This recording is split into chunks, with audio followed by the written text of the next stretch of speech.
मणिपुर नाम का एक गांव था। उस गांव में मनोज नाम का एक व्यक्ति अपनी पत्नी बिमला, बेटा बबलू और अपनी बहन नीलम के साथ रहता था।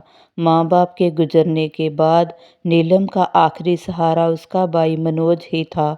लेकिन नीलम की भाभी नीलम से बहुत ज़्यादा नफरत करती थी। उससे सारा घर का काम करवाती थी और उस पर बहुत ज़्यादा जुल्म करती थी, जिस कारण नीलम बहुत परेशान रहती थी। अरे कर्मजली, कितना समय लगाएगी? अभी तक तुमसे बर्तन भी साफ नहीं हुए और घर के इतने काम पड़े हैं करने के लिए। पीने के लिए पानी की एक भी बूंद नहीं है घर पर। हर रोज इसी तरह होता था और नीलम घर का सारा काम खत्म कर कर पानी भरने के लिए नदी की तरफ चल पड़ती थी। उसी गांव का एक लड़का था जिसका नाम राजेश था।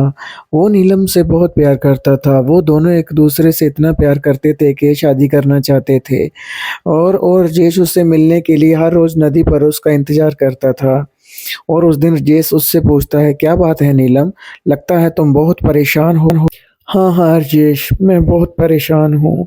भाभी मुझे बहुत तंग परेशान करती है, सारा दिन घर का काम कराती है, लेकिन मुझे एक पल भी आराम नहीं करने देती। आज मेरी तबीयत भी खराब है और भाभी ने आज भी मुझे बहुत खरी खोटी सुनाई है। अभी इतना बोलकर नीलम रोने लग जाती है। तभी राजेश बोलता है कि नीलम, थोड़े दिनों की तो बात रह चुकी है, थोड़े दिन और सब्र कर लो।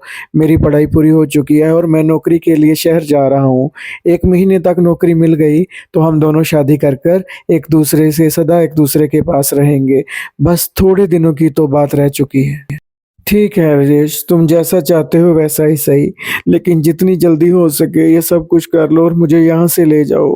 भाभी मुझ पर इतना जुल्म करती है, भैया भी उसके डर के मारे उसके आगे कुछ भी बोल नहीं पाते। नीलम को उस रोज आते आते बहुत देर हो जाती है और भाभी की डांट के डर से वो जल्दी जल्दी घर की तरफ बढ़ने लग जाती है। अरे वाह, आ गई महारानी पानी लेकर। सुबह की गई हुई है पानी लेने के लिए। घर में पानी की एक बूंद नहीं है पीने को, और महारानी अब आ रही है जब पूरा दिन ढल चुका है। नहीं नहीं भाभी, ऐसी तो कोई बात नहीं है। आपको तो पता ही है कि नदी गांव से काफ़ी दूर पड़ती है, जिससे आने जाने में बहुत समय लग जाता है। और ऊपर से मेरी तबीयत 2 दिनों से बहुत ख़राब है। मुझसे तो ठीक से चला भी नहीं जा रहा था। फिर भी मैं बहुत मुश्किल से पानी लेकर आई हूँ। हाँ हाँ, क्यों नहीं क्यों नहीं, महारानी को एक काम करने को कहो तो महारानी बीमार हो जाती है। सारा दिन फोकट में खाती हो। अगर कोई काम करने को कहो तो पूरा काम चोर बन जाती हो। नहीं नहीं भाभी, आगे से ऐसा कभी नहीं होगा। बीमार होने के कारण आज काम थोड़ा लेट हो गया, लेकिन आगे से सारे काम मैं जल्दी से निपटा दूंगी।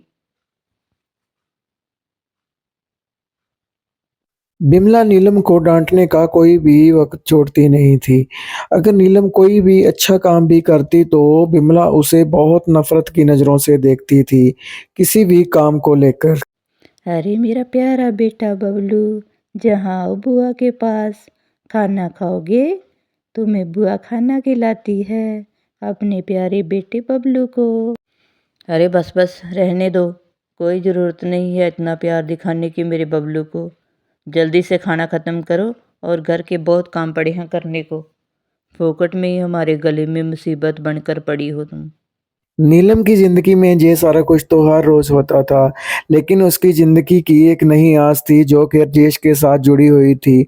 हर रोज वो यही सोचती कि आज भी राजेश उसे अपने साथ ले जाएगा, शादी कर कर वो सब कुछ ठीक हो जाएगा। एक दिन अचानक नीलम काम करते करते गिर जाती है। तभी बबलू जोर जोर से आवाज लगाकर अपनी माँ को वहां बुलाता है।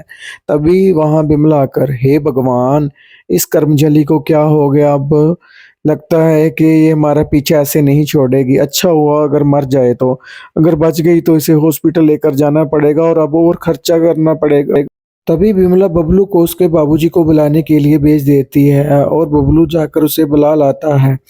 तभी जल्दी जल्दी से वहाँ राजेश आ जाता है और आते ही वो बिमला से पूछता है कि क्या हुआ बिमला, नीलम अचानक ऐसे क्यों गिर गई, क्या बात हुई है। कुछ कोई झगड़ा तो नहीं किया तुमने इसके साथ, क्या हुआ है बताओ मुझको।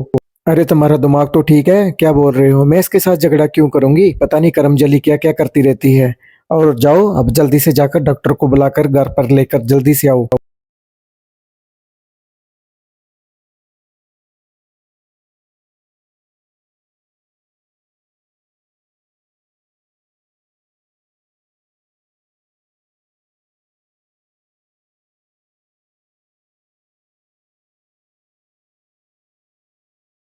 तभी इतना सब बोलकर डॉक्टर वहाँ से चला जाता है और जैसे ही डॉक्टर कमरे से बाहर जाता है तभी बिमला अंदर आ जाती है।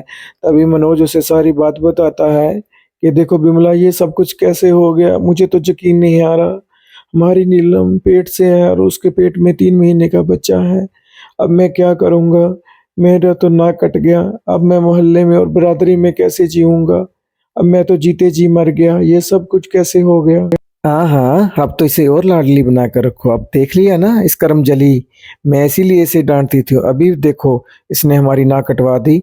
मैं तो चाहती हूँ कहीं इसे घर से बाहर निकाल दो या इसे कहीं ज़हर देकर मार डालो, नाक कटवा दी हमारी। नहीं, नहीं बिमला, मैं ऐसा कैसे कर सकता हूँ? आखिर माँ-बाप के मरने के बाद मेरी ज़िम्मेदारी है इसे पालने की। तुम भी इसे आज के बाद इस बारे में कभी बात मत करना, जो होएगा आगे देखा जाएगा। अब तो नीलम की मुश्किलें और भी बढ़ चुकी थी। अब तो बिमला उसे सारा दिन डाँटती-फिटकारती रहती थी। इसी तरह एक दिन झगड़ा कर रही थी तभी वहाँ मनोज आ जाता है। क्या बात है बिमला, मैं जब भी घर आता हूँ तुम नीलम को डाँटती ही रहती हो और कोसती रहती हो। उस बेचारी की तो पहले से ही किस्मत फूटी है। कम से कम उसे यहाँ तो चैन से रहने दो। सारा दिन वो काम करती है लेकिन फिर भी तुम उसका पीछा कभी भी नहीं छोड़ती। अरे चलो, चलो बस करो, आए बड़े बहन की तरफदारी करने। इसे बोलो अब मैं इसे और इस घर में झेल नहीं सकती। इस कर्मजली ने हमारी नाक कटवा दी है, शर्म आनी चाहिए। 3 महीने का पेट में बच्चा लेकर यहाँ पड़ी है। इसे बोलो यहाँ से चली जाए, नहीं तो मैं कहीं चली जाऊँगी। मैं इसे और झेल नहीं सकती, मर जाए कहीं जाकर ये। बिमला नीलम और मनोज को खरी-खोटी सुनाकर गुस्से से वहाँ से चली जाती है पड़ोसी के घर जाने के लिए। तभी मनोज, देखो नीलम, बहन, तुम अपनी भाभी की बात का बुरा मत मानना। वो सभी से ऐसे ही बोलती है। वो थोड़ी कड़वी ज़रूर है लेकिन उसका दिल साफ है। वो तुम्हारा भला ही चाहती है। अगर हो सके तो अपनी भाभी की तरफ से मुझे माफ़ कर देना। नहीं नहीं भैया, भाभी का तो इसमें कोई कसूर नहीं। सारा कसूर तो मेरी किस्मत का है। माँ और बाबूजी के मरने के बाद मेरे बुरे दिन शुरू हो गए। लगता है जैसे वो मेरी खुशियाँ साथ ही ले गए हों। उस रोज़ नीलम इतना टूट जाती है कि वो डूब कर मरने के लिए नदी पर चली जाती है और तभी वो बोलती है कि हे भगवान मुझे माफ़ करना, मेरी ज़िंदगी में इतने दुःख हैं, अब मैं और नहीं सह सकती, इसीलिए मुझे क्षमा करना, मैं अपनी जीवन लीला समाप्त करने जा रही हूँ। तभी ढूँढता-ढूँढता अर्जेश वहाँ जाता है और उससे पूछता है, नीलम क्या बात है, तुम यहाँ क्या कर रही हो? मैं तुम्हारे घर में भी गया और सारा गाँव ढूँढा लेकिन तुम कहीं भी नहीं मिली। मैं तुम्हें बताने आया था कि शहर में मेरी नौकरी लग गई है। अब हमें टेंशन किसी बात की नहीं है, अब दोनों हम शादी कर कर खुशी-खुशी से अपनी ज़िंदगी व्यतीत करेंगे। तभी नीलम बताती है कि राजेश तुम्हें क्या पता मेरे ऊपर क्या बीत रही थी। तुम्हारे जाने के बाद भाभी और भैया को पता चल गया था कि मेरे पेट में तुम्हारा 3 महीने का बच्चा है। लेकिन अब तो भाभी के जुल्म और ज़्यादा बढ़ चुके थे। अब मैं और नहीं सहार पा रही थी और भैया के सामने मुझे शर्म आने लगी थी। इसीलिए मैं यहाँ खुद को मारने के लिए नदी के पार आई थी। अगर 5 मिनट तुम और नहीं आते, तो तुम्हारी नीलम यहाँ मरी पड़ी होती और कभी नहीं मिलती। भगवान के लिए चुप कर जाओ नीलम, आज के बाद तुम्हें कोई तंग परेशान नहीं करेगा। अब तो भगवान ने हमारी सुन ली है, अब अभी शादी करेंगे हम और घर पर जाएँगे। मम्मी-पापा से मैं बात कर लूँगा, आज के बाद तुम्हें कोई तंग नहीं करेगा। चलो मेरे साथ चलो। अभी ये शादी कर कर नीलम को घर ले आता है और नीलम जाते ही माँ-बाप के पाँव हाथ लगाती है। तभी राजेश के पिताजी उससे पूछते हैं, बेटा राजेश, ये लड़की कौन है और इसे यहाँ क्यों लेकर आए हो? बताओ मुझे। तभी राजेश अपने पिताजी से सारी बात बताता है कि पिताजी ये नीलम है और हमारे ही गाँव की रहने वाली है। हम दोनों एक-दूसरे से बहुत प्रेम करते हैं और 5 साल से एक-दूसरे को जानते हैं और नीलम और मैं एक-दूसरे से शादी करना चाहते थे। पहले मैं चाहता था कि मैं खुद नौकरी ले लूँ और उसके बाद ही इससे शादी करूँ। मेरे पीछे से इसकी भाभी ने इस पर बहुत जुल्म किए हैं पिताजी और ये मेरे बच्चे की माँ बनने वाली है और जाने-अनजाने में मुझसे जो गलतियाँ हो गई, मैं नहीं चाहता कि इसकी सज़ा नीलम को मिले। इसीलिए मैं इससे शादी कर कर अभी घर ले आया हूँ और आप दोनों हमें स्वीकार करिए। बेटा राजेश, अब हम क्या कर सकते हैं अगर तुमने इतना बड़ा फैसला खुद ही कर लिया है, लेकिन मुझे तुम पर फ़क्र है बेटा, तुमने मेरा नाम ऊँचा कर दिया है। तुमने दूसरों लड़कों की तरह भोली-भाली नादान लड़कियों की ज़िंदगी नहीं बर्बाद की। तुमने इतना बड़ा फ़ैसला लिया है कि मुझे बहुत खुशी है और हम तुम्हारे साथ हैं। और बेटी तुम भी, आज के बाद तुम्हें चिंता करने की कोई बात नहीं। आज से ये घर तुम्हारा भी है और तुम हमेशा हमारे साथ ही रहोगी।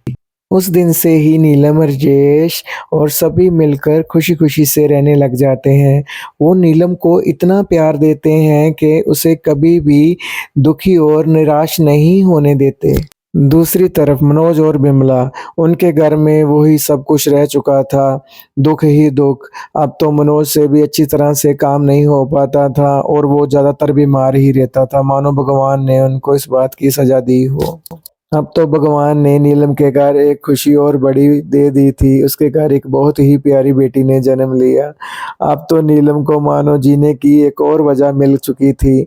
अब नीलम की ज़िंदगी से सारे दुःख खत्म हो चुके थे, अब तो वो खुशी-खुशी से रहने लग जाते हैं।